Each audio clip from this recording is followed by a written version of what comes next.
पहली बात ये समझ लें, तनकीदी दुनिया है, तनकीदी मिजाज है। मैं चूंकि एक दीवाना मिजाज आदमी, फतवे कमरे में लगाना है करके वहां बात होगी, लेकिन कह जाऊं हम हुजूर की उम्मत में हैं, हम हुजूर की उम्मत में हैं। रब ने 50 दी थी, हुजूर ने 5 हम तक पहुंचाई, 45 माफ करा दी। रब ने कहा महबूब परेशान क्यों होता है, मैं 5 के आगे एक 0 और लगा के 50 का जवाब दे दूंगा। तो जिन लोगों की 5,000 तनख्वाह है ना, अल्लाह उनके 5,000 में 50,000 की बरकत अता फरमाया करता है।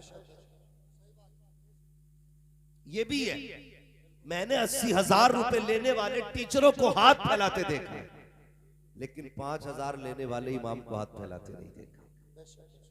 इसलिए कि उसके गुजारे सिर्फ रकम से नहीं होते, उसके घर के गुजारे मदीने वाले के करम से हुआ करते हैं। तो ये तो जहन से निकाल दीजिए कि सुकून सिर्फ कुत्ता बिल्ली, इसे भी पढ़िए, वरना वही पैरासिटामोल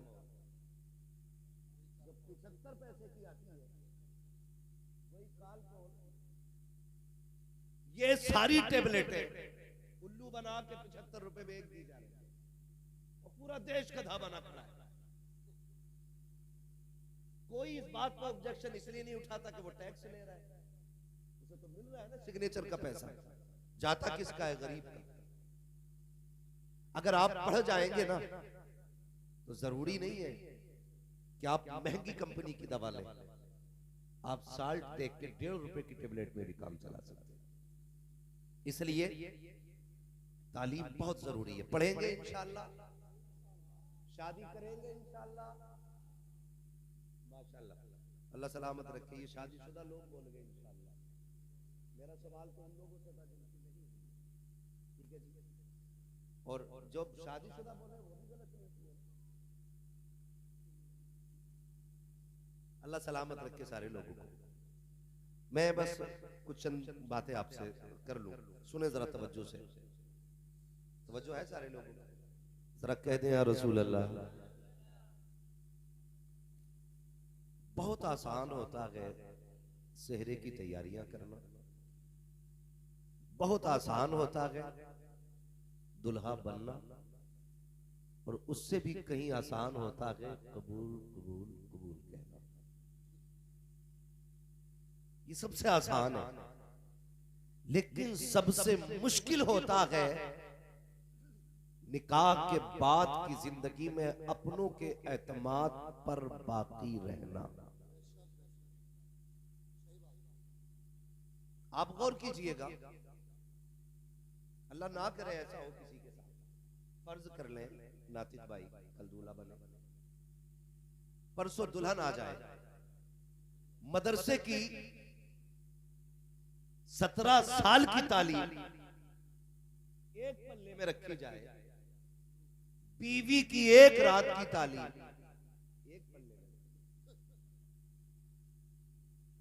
गौर करें मेरी बात को, मैं कुछ कहना चाहता हूं। अगले दिन नातिक भाई उठे सो करके, और उठ करके सीधा दुकान पे जाए, बीवी के लिए स्पेशल नाश्ता लेकर के आए। बाकी लोग इनका मुंह देखते रहे, जबकि बीवी से ज्यादा खुशी तुम्हारे सेहरे की तुम्हारी मां को थी। तुम्हारे नए जोड़े पर तुम्हारा बाप कुर्बान जा रहा था। जितनी देर तुम चारपाई पे बैठे रहे, बहनें नजरें उतारती रही। बताओ इनसे ज्यादा प्यार करने वाला कौन था? लेकिन वो एक रात की गुड्डी क्या थी जिसने सुबह होते होते तोते की तरह नजरें फेर दी। मैं सिर्फ एक बात आपसे कहना चाहता हूं, खुदारा कोशिश ये करना, वो लोग जो तेरे सेहरे से पहले बेहद खुश थे, जिसने तेरे पैदा होने से पहले तेरी पैदाइश की दुआएं मांगी थी, जिसने पैदा होने के बाद तुझे औलाद की तरह पाला था, जिसने जवानी की दहलीज पे कदम रखते रखते तेरी सेहरे की दुआएं मांगी थी, इधर 25 साल का लंबा इंतजार है, जो ये कहता रहा मालिक मेरे बेटे को इतनी जवानी दे, मैं इसके सर पे सेहरा देख सकूं। वो माँ जो रातों को उठ के कहती रही, मालिक ऐसी दुल्हन देना जिसके कदमों से घर में बहारें आ जाए। वो बहन जो अपने भाई को देख के कहती थी कि नहीं भाई, दुल्हन तेरी होगी, मर्जी मेरी होगी। ये हक था उनका, ये चाहत थी उनकी, हो गई है ना, ये चाहत थी उनकी, ये ख्वाहिश थी उनकी। लेकिन हुआ क्या यार, जब तू घर से चला था, माँ की आंख में खुशी के आंसू थे। बहन आंचल उठा के दुआ कर रही थी, मालिक खैर से वापस लाना। जब तू पलट के आया, 8 दिन क्या गुजरे, तेरी जिंदगी की पूरी किताब बदल के रख गई, पूरी किताब बदल गई। जिसने जिंदगी भर तेरे लिए सेहरे की दुआएं मांगी, आज उनसे चेहरा फेर के चलता है। माँ से कहता, माँ तेरे लहजे बदल गए। होश में रहना, माँ कभी भी बहू से नहीं लड़ती है। अहले इल्म तवज्जो करें, और आप भी अगर समझ में आए तो बात समझ ले मेरी। मैं जो कहने लगा हूं, कभी भी माँ की लड़ाई किसी बहू से नहीं होती। कोई कहते तो अलग बात है कि बहू से माँ लड़ी है, लेकिन होती नहीं है। माँ की लड़ाई हमेशा एक माँ से होती है। वो आपकी बीवी से इसलिए गुस्सा होती है, वो ये चाहती है जितना मैं अपने बेटे का ख्याल रखती थी, तू मेरे बेटे का उतना ख्याल क्यों नहीं रखती। इसलिए मां नाराज होती है बहू से, इसलिए नहीं कि तू उसकी शरीक हयात है, इसलिए नहीं कि तू उसके घर में आ गई और पगली तुझे लाने की दुआएं यही मां करती रही। तेरे घर में आने के लिए इसी ने लंबे सजदे किए थे। आज तो इसके लिए बुरी क्यों हो गई, लेकिन इसको कब तकलीफ होती है, जब बेटा बिना नाश्ता किए घर से नाराज होकर निकलता है, तब माँ का कलेजा टुकड़े टुकड़े होता है। जब शाम को थक के आता है और तेरी काय में आकर के बिना खाए सो जाया करता है, तब माँ को दुख हुआ करता है। वो भूल सोचती है कि मैं जब मेरा लाल था, ये कितना भी नाराज होता था, मैं इसको मनाए बगैर कभी सोया नहीं करती थी, कभी मैंने इसको 25 साल तक बिना खिलाए सोने नहीं दिया था। आज तो इसकी कमाई खा रही है, लेकिन मेरे बेटे को 2 लुक़मे क्यों नहीं दिए। तू तो चैन से सो जाती है, लेकिन एक माँ को रात भर नींद नहीं आया करती है, फिर दौड़ के मौलवी के पास जाती है, तावीज दे दो सांस लड़ रही है, दुआ कर दो सांस लड़ रही है। मत जा किसी मजार के मजाबिर पे, मत जाओ किसी लुटेरे के पास, बस इतना कर लो, उसके बेटे की इज्जत कर लो। खुदा की कसम, तावीज उतना असर नहीं करेगा जितने बेटे की मुस्कुराहट तेरे घर में खुशियां ले आए। सुभान अल्लाह। लेकिन हम वो बेवकूफ कौम है जो असलियत की तरफ जाते ही नहीं, जड़ की तरफ हम नहीं जाते। अल्लाह आपकी शादी जल्दी कराए। हाँ, हम असल की तरफ बढ़ते ही नहीं, हम जिम्मेदार माँ को ठहरा देते हैं। खुदा मेहरबानी करे, घरों के हालात बेहतर करे, घरों के हालात बेहतर करे। और बेटों से भी गुजारिश है, आप भी थोड़ा सा लिमिट में रहा करें, आप भी लिमिट में रहा करें। मैं ये नहीं कहता कि किसी की बेटी को घर से निकाल दो, मत निकालो यार, वो सब कुछ तुम्हारे लिए छोड़ के आ रहे हैं, सब कुछ। हम सऊदी चले जाते हैं 4 साल के लिए, 2 साल के लिए, तो हमें अपने दोस्तों की कितनी याद आती है। फिर बेटियों का तो अजीब मुकद्दर है, जिंदगी भर के लिए बाप की दहलीज छोड़ देती है, सिर्फ तुम्हारे लिए ना। और तुम यहाँ के उनका कुत्ता बिल्ली बनाओ, तो फिर गैरत आनी चाहिए। मैं ये भी नहीं कहता किसी पे सितम करो, और मैं ये भी नहीं कहता माँ बाप को नजरअंदाज करो। खुदारा ये अल्लाह करे सब सेहरे पहने, लेकिन सेहरे का मतलब ये नहीं हो जाता है माँ बाप से दीवार खड़ी कर ली जाए। सेहरे का मतलब ये नहीं हो जाता है कि अपनों को छोड़ दिया जाए। सेहरे का मतलब ये नहीं होता है कि बस अपना अपना कर लिया जाए। खुदा की कसम कभी सोचो तो सही। मैं अक्सर ये बात कहता हूँ, तकलीफ होती है। आज कचहरियों में जाके देखो, अपनों के तमंचे अपनों के कानों पर, अपनों की गोली अपनों के सीनों पर। कोई तुम्हें गैर मारने गोली नहीं आता। जितने झगड़े होते हैं सब में खानदानी लोग, अपनी बिरादरी के अपनी खानदानी लोग। झगड़ा किस चीज का? जमीन का, जायदाद का। जरा बताना दिल पे हाथ रख के, जिनके भाई बहन है वो मेरी बात गौर से सुन के ही बताइए। आज जो जमीन का झगड़ा कर रहा है, सगा भाई है, बोले सगा भाई है ना? जो मैंड के लिए लड़ रहा है वो भी सगा भाई है। जिसने कल रस्सी डाल के नापी थी वो भी सगा ही है। जो फावड़े से खोद के मैंड काट रहा है वो भी सगाई है। मुझे एक बात बताइए, हम जब छोटे थे, मौलाना नातिक साहब आपके भी भाई बहन होंगे, अक्सर लोग इस रिश्ते से जुड़े होंगे, मौलाना राहत अजीजी साहब अल्लाह सलामत रखे, ये सारे लोग किसी न किसी रिश्ते से जुड़े हैं। एक बात गौर से सुनिएगा, हम छोटे थे ना, और दो भाई थे, अलग अलग स्कूल थे। एक बच्चे की, एक भाई की छुट्टी 12:30 बजे होती थी, एक की 1 बजे होती थी। जो 12:30 बजे आता था, माँ कहती थी जल्दी कर खाना खा ले। वो कहता था माँ 20 मिनट रह गए, भाई आने वाला है, जब वो आएगा तब खाना खाना है। गौर करना मेरी बात, जब वो आएगा तब खाना खाना है। माँ कहती थी पगले उसे देर लगेगी। कहा नहीं माँ, आने देना, 20 मिनट की तो बात है, वो आएगा तब खाएंगे। वो आया तब खाया तुमने। और कभी माँ अपने बिस्तर से निकाल के सेब देती थी, ले खा ले जल्दी से। तो हम क्या कहते थे, नहीं माँ मेरा भाई आधा उसके लिए रख दे। और ये तुमने भी देखा होगा, जब अपने घर के अंदर बच्चों में कोई चीज आप तकसीम करते हैं ना, तो बच्चा पहले अपना हिस्सा लेता है, फिर मुट्ठी बांध के कहता है मेरे भाई का भी दिया। किससे कहता है? अपने बाप से कहता है बेटा कि ये तो मेरा है, भाई का भी दो। वो किधर है? कहा वो बाहर खेल रहा है। बता तो सही, जब तू छोटा था उसके हिस्से की चीज की तुझे फिक्र रहती थी, उसके बगैर तू खाता नहीं था। वो नहीं आता था तो दस्तरखान पे तू नहीं बैठता था। आज बता तो सही, दहलीज भी वही है, रिश्ते भी वही है, रगे भी वही है, लहू भी वही है, खानदान भी वही है, चेहरे भी वही है, नाम भी वही है, रिश्ता भी वही है, लेकिन दूरियां क्यों हो गई है? पहले भाई को छोड़ करके तुम एक प्लेट में खाते नहीं थे, आज भाई के सामने तुम एक लुकमा खाने तैयार नहीं होते हो। कितनी दूरियां पैदा हो चुकी है कि बेटे से कहते हो देख के आ, तेरा बाप कौन सी मस्जिद में गया है जुमा पढ़ने? वो कहता किस लिए? कि अगर जिसमें तेरा चचा जाएगा उसमें मुझे नहीं जाना है। वो गैरत आनी चाहिए। कल इसके बगैर तू खाता नहीं था, इसके बगैर तू खेलता नहीं था, आज इस मस्जिद में ये जाता है उसमें तू नहीं जा रहा है। कभी गौर तो कर, ये दूरियां क्यों आ गई है? मैंने बहुत गौर किया, बहुत सोचा, तो इस नतीजे पे पहुंचा, जब हम छोटे थे तो हम पैसे को नहीं जानते थे, दौलत को नहीं समझते थे, लेकिन रिश्तों को समझा करते थे। हम नहीं जानते थे 1 लाख क्या होता है, लेकिन ये जानते हैं भाई क्या होता है। जब हम छोटे थे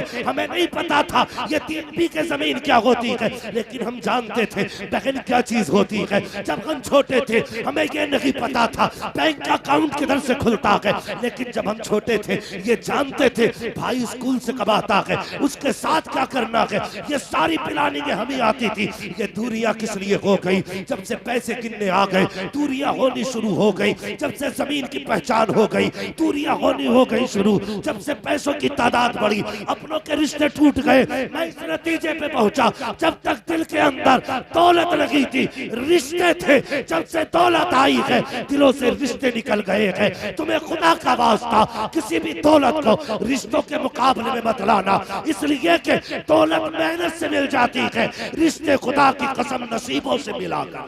बेशक नारे तकबीर, नारे रिसालत, नारे हैदरी, मसलके आला हजरत अल्लामा मुफ्ती हम्माद साहिब क़िबला।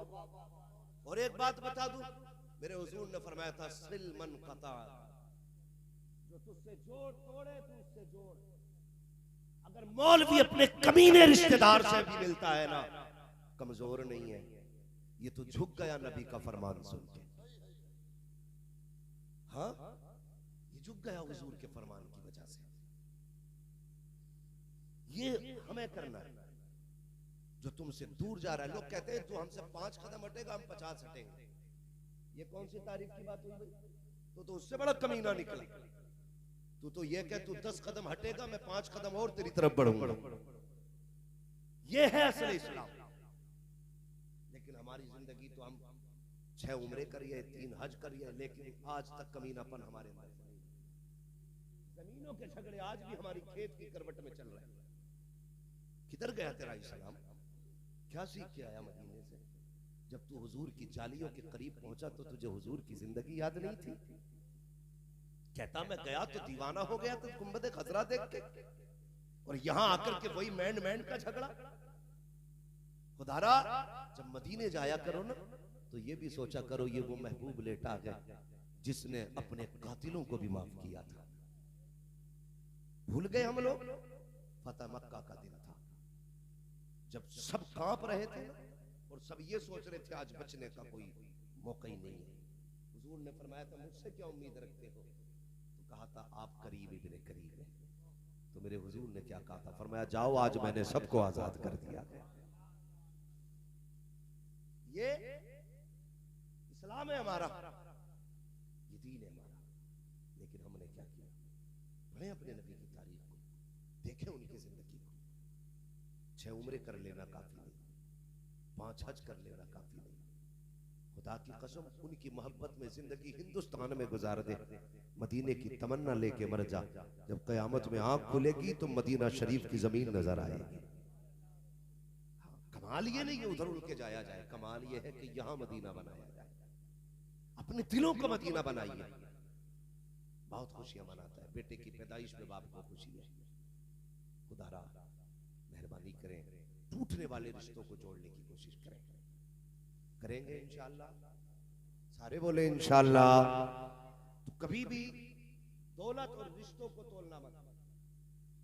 दौलत जाएगी फिर आएगी, फिर जाएगी फिर आएगी, ये कभी किसी की नहीं हुई, ये कभी किसी की नहीं हुई। और मैं एक बात कहता हूं, मुझसे कई बार लोगों ने कहा तू कैसा मौलवी है यार, गांव में घर बनाया तूने, तुझे तो शहर में आ जाना चाहिए था। मैंने कहा मैंने इतनी तरक्की नहीं की अभी कि मैं शहर तक आ जाऊं। कहा क्यों? बोले यार गांव के अंदर लोग दुश्मन भी होते हैं, हासिद भी होते हैं। तो मैंने एक बात कही थी, मैंने कहा अगर गांव के लोग लठ एक साथ फेरते हैं ना तो जनाजा भी एक साथ उठाया करते हैं। जहां मारने वाले नहीं होते वहां जनाजा उठाने वाले भी नहीं देते। तो ये नाराजगी अभी एक खूबसूरती है, लेकिन सबसे बड़ी खूबसूरती यह है कि फिर माफ कर लिया जाए, फिर माफ कर लिया जाए। ये सबसे बड़ी खूबसूरती है। रिश्तों को निभाया जाए, रिश्तों का भरम रखा जाए। और बस आपसे एक बात और कह जाऊं, मैंने एक बेटे की बात की थी, जब भाई भाई थे तो इतनी मोहब्बत थी।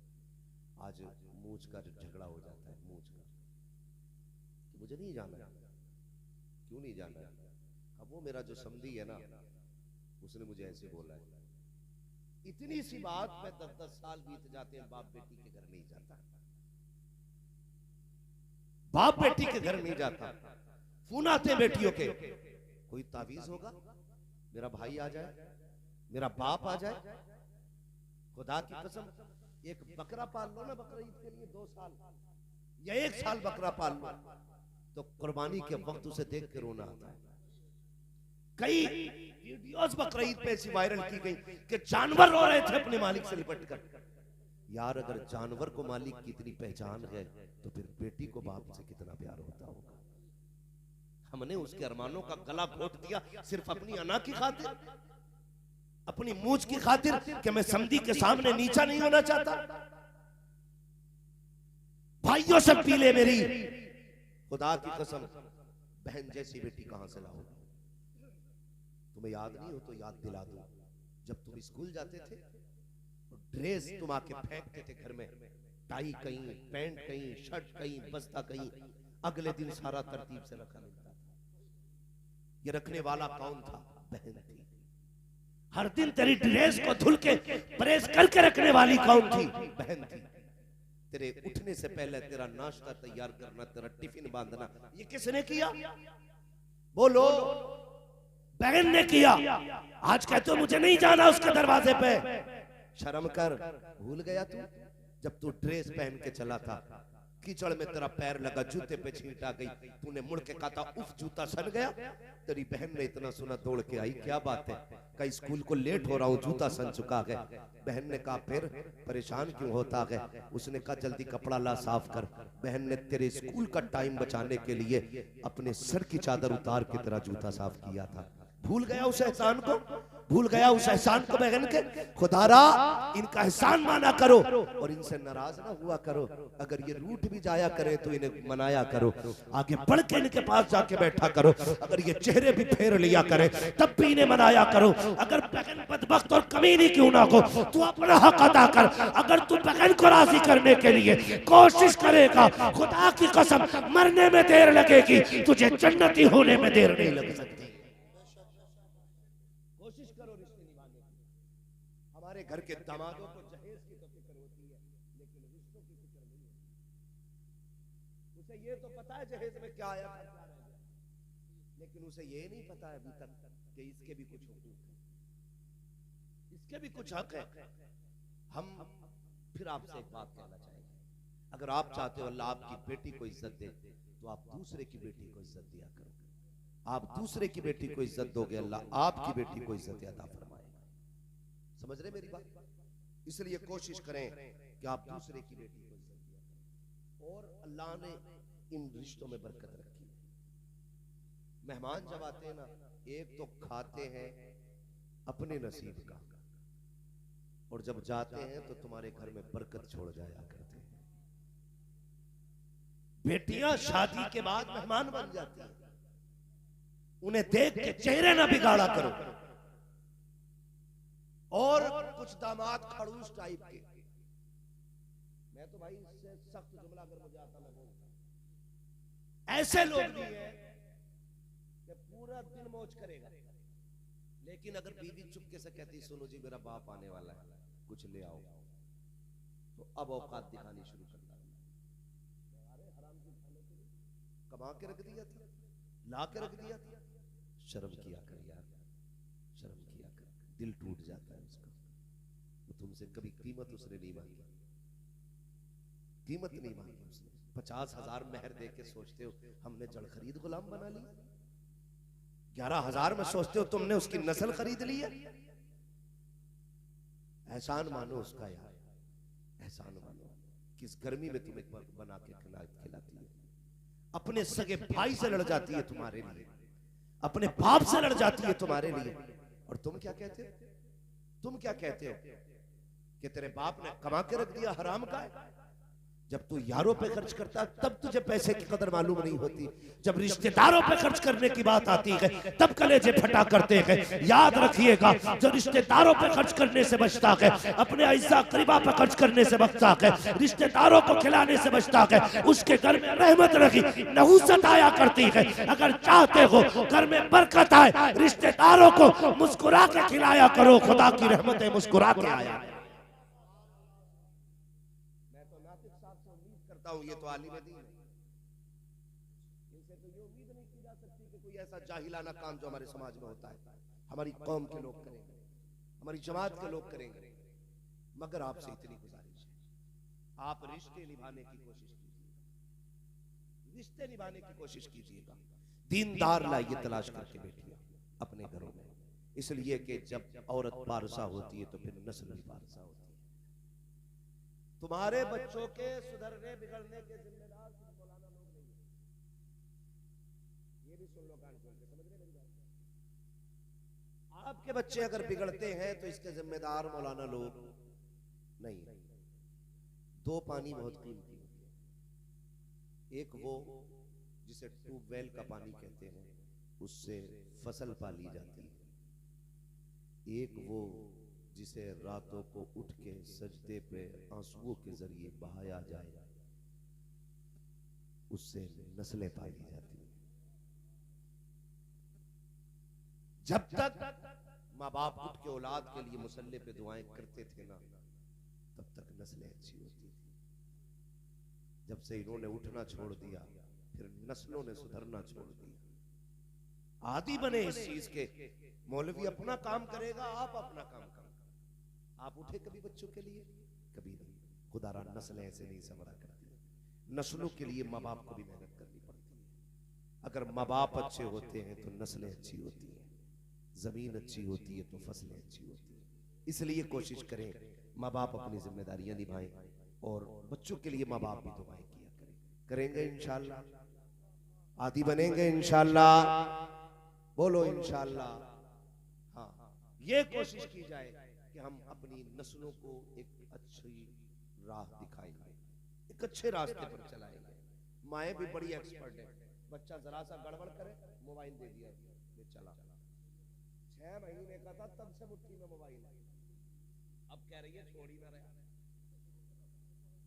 सुनो भाई, आप भी बड़े सीधे लोग हो, मुझसे कह रहे आप कोई ताबीज दे दो, हमारी मियां बीवी की नहीं बनती। तो मैंने कहा जिसके पास आया अगर इसकी बनती होती। अरे भाई, हम उससे सितारे मिलवाने जा रहे हैं जिसके खुद 40 साल से नहीं मिले।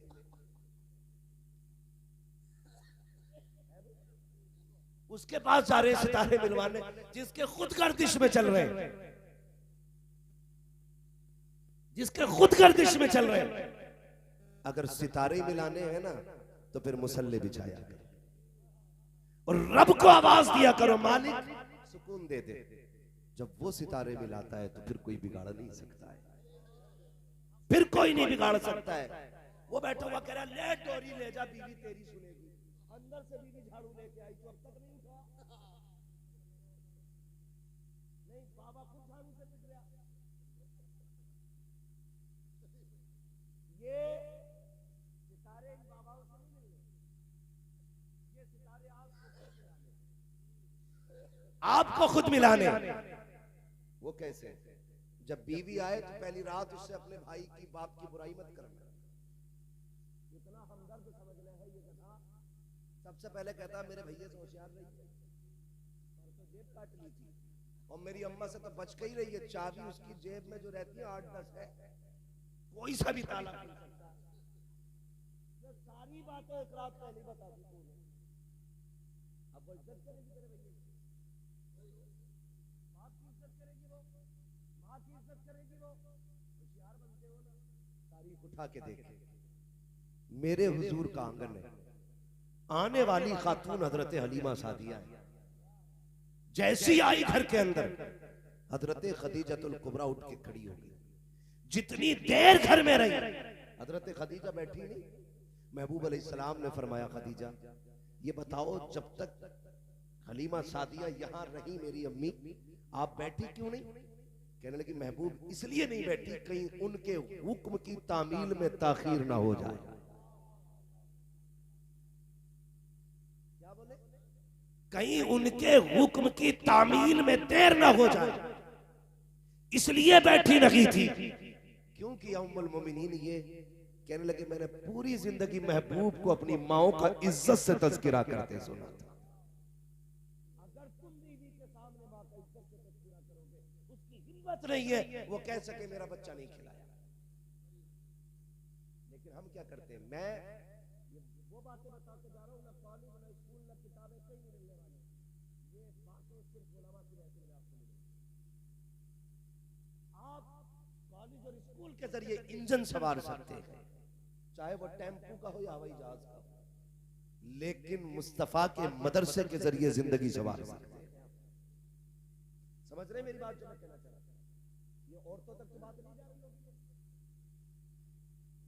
लोग आवाज वहां तक पहुंचा दी, अब क्या बताऊं। लेकिन फिर भी सुन लो, हम उनके माँ बाप की भी इज्जत करें और अपने माँ बाप की, इसमें घर बेहतर चलेगा, इसमें घर बेहतर चलेगा। यही कोशिश मत करना मैं बैठूं तो वो जूते उतारे, वो मोजे खुद अपने हाथ से उतारे। तुम उसकी खुशियों का ख्याल करो, वो आपकी खुशियों का ख्याल करेगी। ऐसे घर बेहतर चलते हैं।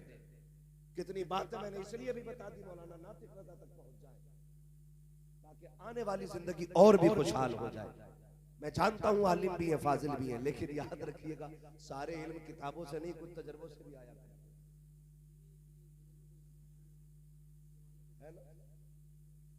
अक्सर बातें तजर्बों से मालूम होती हैं। इसलिए हम ये चाहते हैं कि घरों के हालात बेहतर हो तो रिश्तों को बेहतर करें, उनके घर वालों की इज्जत आप करें। अपनी बीवी से पहली रात को सबकी बुराई नहीं करनी है। करेंगे? बोलो करेंगे?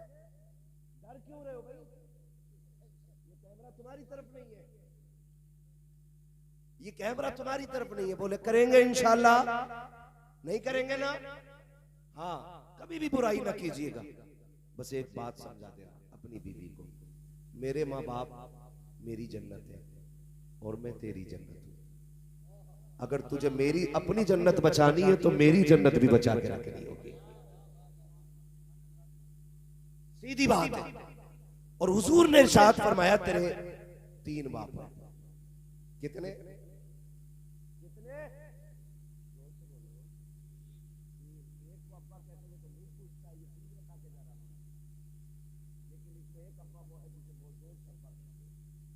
हुजूर ने फरमाया तुम्हारे 3 बाप हैं।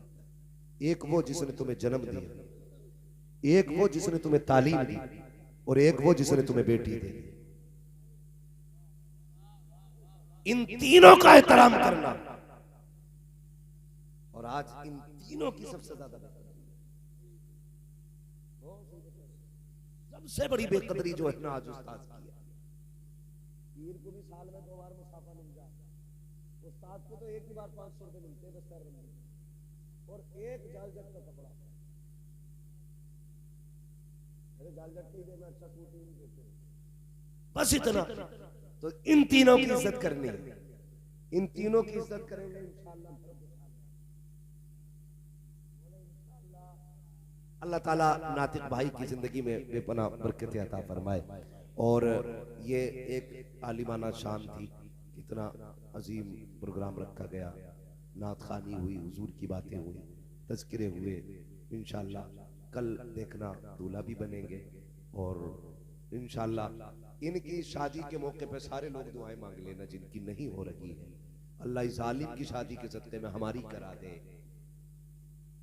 जब तालिब इल्म कब्रिस्तान से गुजर जाए अल्लाह साहब उठा लेता है। अगर इसकी शादी में चले जाओ तो सदक़े में 2-4 तो करा ही देगा। मोमिन से तो अच्छी उम्मीद रखनी चाहिए ना। अल्लाह ताला सबके घरों में बरकत अता फरमाए, सबको दोनों जहान की नेमत अता फरमाए।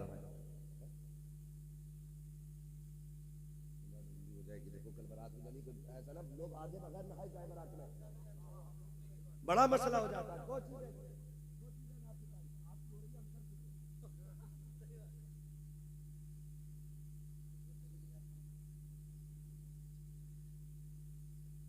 सुन रहे मेरी बात? हमारी हो चुकी है, इनकी होने वाली है।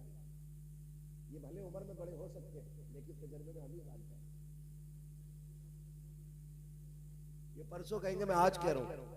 ऐसा भी होता 2 चीजें रात भाई, 2 चीजें, एक तो सर्दी आ गई, दूसरी रात तक जागोगे तो आंखें मसलते ही कुछ जाके बारात में ही मुंह धोएंगे। बड़ी मचान आती है। लेट तो बगैर सो के लेट निकलती है, सो के बिना सोए कितनी लेट करोगे? ऐसे टाइम से जाया करो जो बेटी वाली की भी इज्जत रह जाए थोड़ी बहुत। थोड़ा सा जरा टाइम से जाइएगा, समझ गए मेरी बात? जाया करो टाइम से जाओगे। हाँ, सवेरा उठ जाना कल को फजर में। अगर ये ना भी जाए तो आप पहुंच जाओ, ये तो आ ही जाएगा, ये तो आ ही जाएगा। आखिरी बात, आखिरी बात सुन लीजिए। हर घर का मामला है, शादी के बाद ना बीवी सब कुछ हो जाती है। सब कुछ का मतलब क्या है कि वो अंदर बाहर सब में उसकी हुकूमत चलती है। भाई वो होम मिनिस्टर है तो होम मिनिस्टर ही रखिए। आग उस वक्त तक फायदा देगी आपको जब तक चूल्हे के अंदर है, जब चूल्हे से बाहर निकलेगी तो जला देगी। ये मैं एक बिल्कुल आम फहम गुफ्तगू कर रहा हूँ, गाँव देहात वाली, याद रखिए, समझिए मेरी बात। आप घरों के हालात बेहतर करने के लिए इतने भी झगड़ों में ना पड़िएगा कि अपने छूट जाएं या अपने रूठ जाएं। और ऐसे टाइम पे यार क्या बात करनी है, इतनी रूठ मनव्वर होती है, सुबह से दोपहर तक बैठा रहेगा और बारात के टाइम भाग जाएगा, बारात के टाइम भाग जाएगा, क्योंकि अब मनाने आओ। अब वो बेचारा सेहरा संभाले कि तुझे संभाले, वो शेरवानी उठाए फिर रहा, चच्चा कहाँ गया, कहीं उधर को निकल गया, आलू किधर गया, उधर को चला गया। नहीं मैं ये तो रिश्ते सभी के, लेकिन जहालत इतनी बढ़ गई है, इतनी बढ़ गई है, सुबह तक खूब काम करेगा, एंड टाइम पे भाग जाएगा, एंड टाइम पे भाग जाएगा। ओ भाई ख्याल किया करो यार, नाराज होना 2 दिन पहले हो ले, लेकिन कहता नहीं जब बुद्धा बुब्बन जुम्मन सब होंगे तब नाराज होकर दिखाऊंगा, उनके सामने हाथ जोड़वाऊंगा। याद रख 2 जगह सभी को जाना पड़ता है, जनाजे में भी जाना पड़ता है और सहरे में भी जाना पड़ता है, दोनों जगह जाना पड़ता है। इसलिए रिश्ते निभाना सीखिए आप, ताल्लुक बनाना सीखिए आप। अगर आपको नहीं आता हो तो फिर मुस्तफा से सीखिए आप, हुजूर से सीखिए आप जिंदगी कैसे निभाई जाती है, मामलात कैसे किए जाते हैं। आज हालत ये है, वो कमरे के अंदर से आवाज आ रही है खिड़की में से, अल्लाह करे तू लौट के ही ना आए, बीवी की आ रही होगी तुम्हारी और कमरे में से मुर्गी बदबू देगी, अंदर से आवाज आती लौट के ही ना आए, ये भी कह रहा चल तेरी शिकल ही नहीं देखी। जब इस तरह के जुमले होंगे तो फिर बच्चे इब्लीस पैदा नहीं होंगे। झगड़ों के बीच जो कौमें आती है वो तो पावरफुल कंट्री खड़ी है, एक मुल्क को अब्बा कहा जाता है, दूसरे को अम्मा कहा जाता है, दोनों में गोली चल रही है, बीच में बच्चे आए तो फिर बर्बादी बच्चों की है। समझ रहे हो मेरी बात? इसलिए झगड़े ना किया करो। जिंदगी कैसी गुजारनी है कभी पूछ मुस्तफा जाने रहमत से। मेरे नबी पाक फरमाते हैं 25 साल मैंने खदीजा के साथ गुजारे, लेकिन कभी दरवाजे पे आहट करने की जरूरत नहीं हुई, कभी कुंजी खटखटाने की जरूरत नहीं पड़ी, कभी खांसने की जरूरत नहीं पड़ी। मेरे खड़े होने से पहले खदीजा दरवाजा खोल दिया करती थी। एक दिन मैं दरवाजे पे पहुंचा, मेरे पहुंचते ही दरवाजा खुला। मैंने कहा खदीजा बता तो सकी, आज तक मैंने कभी आवाज नहीं दी, कभी दरवाजा नहीं बजाया, कभी खांसा नहीं, तुम मेरे पहुंचने से पहले दरवाजा कैसे खोल देती हो? तो खदीजतुल कुबरा का हुजूर से इश्क देखिए। उम्मुल मोमिनीन ने कहा था या रसूल अल्लाह, आवाज की जरूरत उन्हें पड़ती है जो दिल से दिल जुदा होते हैं, जो अपनों से बेखबर होते हैं। या रसूल अल्लाह, आपकी खुशबू मेरी मशा में जामे ऐसी बस चुकी है, आप पहले वाले मोड़ पे होते हो, आंगन में खुशबू पहले आ जाती है। या रसूल अल्लाह, आपके आने से पहले खुशबू आ जाती है, मैं समझ जाती हूँ वो आ गया है जिसके पसीने से कायनात को मुअत्तर किया गया। ये रिश्ते होते हैं मियां बीवी के, ये रिश्ते होते हैं मियां बीवी के। आज वो काम करके आए गरीब, थका हारा, कितनी ईंटें 4थी मंजिल पे लेके चढ़ा, उसकी कमर में कितना दर्द है, उससे पूछ तो सही। जैसी वो घर में आया बच्चे नोच लिए, पूरा दिन मोहल्ले में टहली, और जब वो आया तो बच्चे के नोच लिया। बच्चा रोया, तड़ाक से बच्चे के लगाया। वो तो ये सोच के घर में आया था सुकून मिलेगा, लेकिन तेरा ये इजराइल का नक्शा देख के चेहरे पे इसका मूड खराब हो गया। इजराइल का नक्शा देख के चेहरा बिगड़ गया उसका। कितना थका हारा आया था। ए मेरी बेटी, मेरी बहनों, बहुत गौर से मेरी बात सुनना। जब शौहर थक के आया करे, चेहरे बिगाड़ के न दिखाया करो। ये जो धूप में तप के आया है, ये तेरे लिए तपा है। ये जो लोगों की गालियां खा के आया है, तेरी वजह से आया है। इसने जो सुबह से शाम तक ईंटें ढोई है, इसलिए ढोई है ताकि तुझे किसी के आगे हाथ न फैलाना पड़े। तुझे क्या लगता है ये शौक पूरे करके आया है? प्यास इसे भी लगी थी, लेकिन इसने 20 रुपए की बोतल नहीं खरीदी। इसने टंकी या गड्ढे में पानी देख के प्यास बुझा ली ताकि ये 20 रुपए बचा करके अपनी बीवी की खुशी पूरी कर सको। जैसे इसने घर में कदम रखा, तूने इसकी मेहनतों पे पानी फेर दिया। ये जीते जी मर गया। जब तेरा बिगड़ा हुआ चेहरा देखा, क्या अच्छा होता तूने जिंदगी हुजूर से सीखी होती। एक दिन मेरे नबी घर तशरीफ लाए। उम्मुल मोमिनीन खदीजतुल कुबरा ने जैसे दरवाजा खोला, हुजूर के माथे पे खून के निशान थे। कहती है या रसूल अल्लाह, लगता है फिर कौम ने सताया है। हुजूर तशरीफ लाए हैं। खदीजतुल कुबरा बिस्तर पे आई, बैठ जाती है। एक पैर फैला है, दूसरा खड़ा है। सरकार बैठे हुए हैं। महबूब अलैहिस्सलाम के चेहरे पे देखा, कमजोरी उनके निशानात है, कमजोरी के आसार है, नकागत के आसार देखे बेकरार हो जाती है। महबूब लगता है सुबह से कुछ नहीं खाया। ये कहने के बाद आपने अपने पैर के पास से एक खजूर का प्याला उठाया, और उठाने के बाद एक खजूर उठाई, उसमें से महबूब के चेहरे की तरफ की। आका करीम ने कहा था खदीजा खदीजा ठहर तो सही, ये बताओ बच्चियां कहाँ है? जब देखा मेरे नबी ने बच्चियां कहाँ है, खदीजतुल कुबरा ने कहा ये सो गई है। देखा बेटियों के चेहरे पे आंसुओं की वजह से लकीर बनी हुई है। कहते हैं आका लगता है खदीजा मेरी बेटी रोते रोते सो गई है। जी या रसूल अल्लाह, भूख लगी थी बच्चों को, कुछ था भी नहीं इसलिए रोते रोते सो गई। मेरे नबी की आंख में आंसू आ गए। खदीजा ये खजूर मेरी बेटियों को क्यों नहीं खिलाई, उठा के इनको खिला दिया होता। अब रिश्ता देख मियां बीवी का। हजरत खदीजतुल कुबरा कहती है या रसूल अल्लाह, बात यह है कि भूख बच्चियों की अपनी जगह है लेकिन आपकी भूख देखा नहीं जाती है, आप खाइए तो सही। मेरे नबी के मुंह में जब चंद खजूरें आई उसके बाद हुजूर ने अपनी बीवी का हाथ पकड़ा और पकड़ने के बाद कहा था खदीजा मैं तो खा चुका हूं, अब तुम बताओ तुमने कब से नहीं खाया है? तुम्हारा चेहरा उतरा हुआ है, लगता है तुम्हारा भी कई वक्त का फाका है। तब हजरत खदीजा ने पूरी दुनिया की औरतों को यह बबा तो हल बताया था, मेरी जिंदगी देखो, और कहा था या रसूल अल्लाह अगर भूख की वजह से हमें कुछ हो गया तो सिर्फ हमारा नुकसान होगा, फातिमा को कुछ हो गया तो हमारा नुकसान होगा, आका अगर आपको कुछ हो गया पूरी कायनात का नुकसान हो जाएगा। या रसूल अल्लाह मेरी जैसी तो हजारों आ सकती है लेकिन तेरे जैसा कयामत तक नहीं आ सकता। अगर बीवियां शोहर की इस तरह से फिक्र करने लगे तो फिर किसी घर में झगड़ा नहीं होगा, फिर किसी घर में झगड़ा नहीं होगा। इसलिए खुदा रहा घरों के हालात बेहतर करो। तुमसे भी गुजारिश है बीवियां शोहरों का ख्याल करें। शोहरों से गुजारिश है तुम जो जाके ना खड़े हो जाते हो चौराहे पे पूरा दिन बकरी की तरह पकौड़ी शकौड़ी पापड़ शापड़ खा के आते हो, तुम तो दिन भर खाते रहे।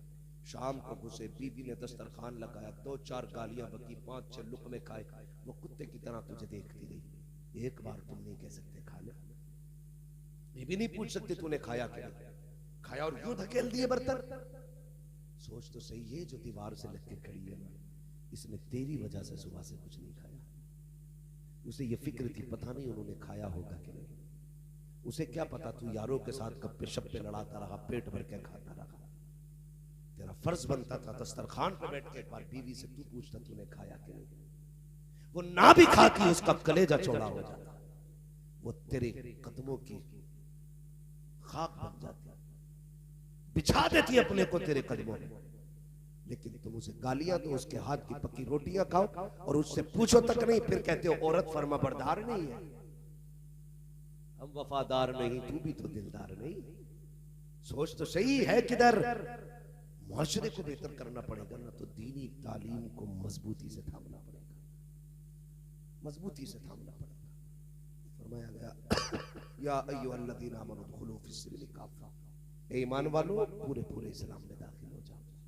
तो बेहतर इस्लाम में दाखिल होने का मतलब यह है कि बिल्कुल सेम वही तरीका जो हुजूर ने हमें बताया है, हमें अपना घर बचाना है तो उस पूरे तरीके पे अमल करना पड़ेगा, हुजूर के किरदार को अपनाना पड़ेगा। मौला करीम भाई नातिक रज़ा साहब की उम्र में और इनकी आने वाली नई जिंदगी में बेपनाह बरकत अता फरमाए। हजरत खदीजतुल कुबरा का अल्लाह सदका अता फरमाए। हजरत आयशा सिद्दीका की मोहब्बत